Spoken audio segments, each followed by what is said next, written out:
আজ আপনাদের দেখাবো এক নতুনত্ব রেসিপি সজনে ফুল ভাজা। এই সজনে ফুলের মধ্যে থাকে ভিটামিন এ। এই সজনে ফুলে থাকে ক্যালসিয়াম, আয়রন, যা আমাদের শরীরের পক্ষে অনেক উপকারী। আর ব্যাকটেরিয়া দূর করতেও সাহায্য করে এই সজনে ফুল। আপনাদের বাড়ির আশেপাশে এরকম গাছে করে পড়ে নষ্ট হয় অনেক সজনে ফুল, তো আপনাদের বাড়ির আশেপাশে যদি এরকম গাছের সজনে ফুল পড়ে নষ্ট হয়, একদম নষ্ট করবেন না, শরীরের পক্ষে এটা অনেক উপকারী।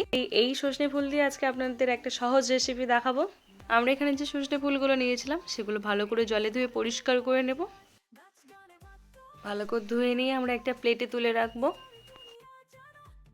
এখানে আমরা সবগুলো ধুয়ে প্লেটে তুলে রেখেছি। এখানে একটা কড়াই বসিয়ে সাদা তেল দিয়ে শুকনো লঙ্কা ফোড়ন দিতে হবে।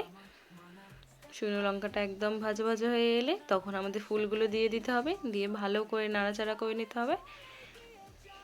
দিয়ে সামান্য পরিমাণে নুন দিয়ে দিতে হবে, অল্প করেই নুন দেবেন, সামান্য পরিমাণ হলুদ।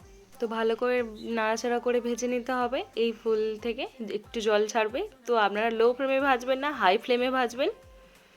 আমাদের হালকা ভাজা ভাজা হয়ে এসছে, কড়াতে লেগেও যাবে, চিন্তা করবেন না। এইরকমই হয় ফুলটা। সামান্য চিনি দিয়ে আমরা ভালো করে ভেজে নিয়েছি, ঠিক এইভাবেই লাল লাল করে ভাজা হয়ে গেলে নামিয়ে নিতে হবে। আমাদের এখানে রেডি হয়ে গেছে সজনে ফুল ভাজা। তো আপনারা এই সজনে ফুল ভাজা পরিবেশন করতে পারেন গরম গরম ভাতের সাথে, বেশ ভালো লাগে। এই সময় এই সজনে ফুল খাওয়াটা খুবই উপকারী। বাড়িতে এই সহজ অ্যান্ড সিম্পল রেসিপিটা একবার ট্রাই করে দেখবেন। আর কেমন লাগলো আমাকে অবশ্যই কমেন্টে জানাবেন।